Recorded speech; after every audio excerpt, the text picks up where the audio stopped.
second. Right now on our massive screen, Dave Dugan is sideways. How does that happen? God, I love this. Only to Dugan. Only today. Okay. He's got the C. Everett Coupe going, too. Yeah. I got to turn my head like this so I can see it. I will do a test here. Once again, we are in the studio, but we're looking at an electronic feed, a video feed of comedian Dave Dugan. Dave, can you hear me? Tom, how are you? I can. Oh, there we go. Dave, during this quarantine time, do you have anything to listen to? Anything to listen to? No, not too much. You have about 3,000 CDs behind you. Is that what those are? Yes. I can't see. Dave, this is very rude, and I don't ordinarily do this. Really? I'm going to take a photograph of this just to show you later what we're looking at. Okay. Does he not know? I'm not sure he understands what's happening. No, I do, but I'd have to. You want me to take it out of the? No, I'm loving tripod? this so much. I got a nice picture of you and Ace, and then you are sideways. You are sideways. Are we sideways to you? Are we? Yes, you are. Oh, Oh my God! right now, I, on the other hand, did not want to be rude and tell you. okay,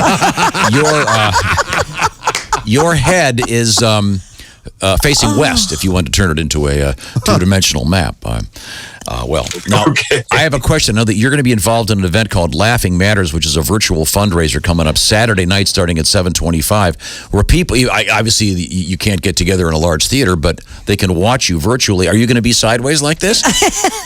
I probably will not be sideways that night. I think I'll I would think for some of their jokes, maybe go sideways just to get that little bump on the laugh. Yeah. What do you think? You're a comedian, Josh. Something. something. Who said that? Is that chick? Yeah.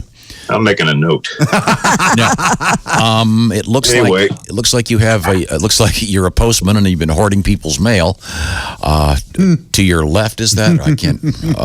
I've done the stuff we've been advised to do, Tom. I've been spending time in mostly in the pantry closet, squatting in the dark, wearing a mask and blue gloves, surrounded by canned vegetables, jugs of water, and a crank-up radio. This has been my life for about 7 weeks. I basically have the social skills of Boo Radley at this point. So, Well, I feel like I'm doing one of those interviews where I'm at CNN and I'm talking to one of the astronauts.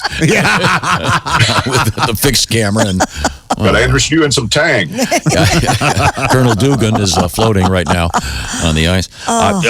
So this is a fundraiser to support the cancer support community of Central Indiana. And the stream can be viewed by going to WTHR's website or several other websites, including a CSC's website, which is cancersupportindy.org. And so you're going to be doing a comedy show. Are you going to do it from right there? No, they've got a setup for us. Nobody will be on stage together or anything, of course, but it won't be here. This will be the first time I will have gotten out for a while. I think I saw Christy at the grocery store about 4.5 weeks ago. That was 4.5 weeks ago. still the highlight of my diary. But You were masked and gloved. I'll give you credit. I was masked and gloved, and it's good when you haven't been out much, because when you, I guess, wear the mask, people can't hear you mumbling nonsensical things when you're going through the aisles. They don't know what you've been through. They don't know what you've done at your own home. Yeah, but here I am in my state-of-the-art soundproof studio. Shut up! Not alone at the house, apparently. So it's going to be a little different. It's going to be this is the third year I've been part of the Laughing Matters, and you know I've never performed without a live audience, so that's going to be a little challenging not to have that instant feedback, kind of like hosting a radio show, I guess. But not with you guys, because you have each other to bounce off of. But if you were like, say, I'll just say, like, if you're Ace, you're the host and entrepreneur of the Ace Cosby Show, and you got to trust yourself, because you're not getting the instant feedback. You don't know if people want to hear something from Destroyer right now, or do we go deep, and are they liking the Peter Criss solo stuff? These are all valid questions. Now, Dave, I wanted to mention something. I think you are a resident of Carmel, Indiana. And I am. If I'm not mistaken, and I don't have a date for this, but I believe that didn't you at one point set a record by going around the same roundabout for quite some time? I did that a couple of years ago. We sat in there and talked about it, and then I went out and did 717 laps. Wow. I rode some of those laps with him. Christy was along for the ride on about 3. You felt sick, you said. I did get sick. It's a lot around. Yeah. It's very small roundabout. And then shortly after, and it was all to cause, create, I should say, awareness and get some funds together for the cancer support community folks. So that part was great, but the world record part sort of backfired because I right away somebody, when I got off the when I got done with the lap, said, there was no world record for how many laps you can do around a roundabout. Oh, so I guess I could have done one and been done with it. And avoided a very painful UTI from trying to hold it too long. So, but the Guinness people didn't recognize it. They said they didn't think roundabouts was something they wanted to. I guess if I'd grown a beard of bees or contracted elephantiasis in my testicles, then they'd had the little freak show they wanted to do then they might have counted the roundabouts if I had a beard of bees and was right. Now, before we go, I want to mention, since I can see you sideways. You don't like that story? No, when you lean back. No. We just have some limitations of time.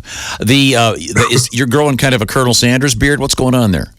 I'm not trying to grow anything, really, Tom, anything specific. I guess that's just how it's... I had a dream about you the other day, by the way. No. Did you? No, I thought about this. I thought it was about a week ago, and I thought next time I see you, I got to at least tell you this dream is just a story. There's no punchline to it, but that hasn't stopped me so far this morning. We were standing in line somewhere. Actually, I was approaching the line. You were already in line, and in the dream, I totally forgot about any kind of quarantining going on or anything. And I actually grabbed your hand, clasped your shoulder, which I've never clasped anyone's shoulder, and you didn't say anything for like about a minute. You just stood there with that shocked look that we've all seen a million times on your face when that shocked look. You know what I'm talking about? I just saw that. Yeah. And so then I came to my senses, even though it's a dream, and I'm realizing, oh yeah, there's a pandemic, and so there was like 6 feet between everybody. I'm about 3 people back from you. About 20 feet. And there's I didn't know what to say, even in my dream. And I said, well, I'm healthy as a horse, if that helps. And that was the whole dream. That was. I think a psychiatrist might make the obvious leap. You're really saying that you are a horse. Uh-huh. Oh, you think? Yeah, maybe. Yeah, and that, you got that deep voice for a reason. Yeah. Okay. Seabiscuit, known for the large. Dave Dugan will be on a special event. It's the Laughing Matters virtual fundraiser, Saturday night, 7:25. If you want to be part of it, you can find out more at WTHR's website, and you can find out more at Dave's various social media platforms, and at the CSC website, cancersupportindy.org. Good luck with it, Dave. Thank you guys very much. Sounds like it'll be a lot of fun. I believe they have the silent auction stuff up on their Cancer Support Indy site right now for somebody that wants to get some early bidding in. So, thanks for having. Do I look like I'm shrinking to you? No, next time we're going to get some movers, and the movers can take our TV and move it 90 degrees. Okay, enjoy space. The sideways. A lot of my clothes from the baby gap are fitting again, so I'm not sure if... wow. Yeah, then you're definitely shrinking. We're all shrinking, are we? Somebody told me Axl Rose is like 4'8" now. No idea. Welcome to the jungle. That's good. That would have been perfect if we were playing Guns N' Roses. But we're not. We're not.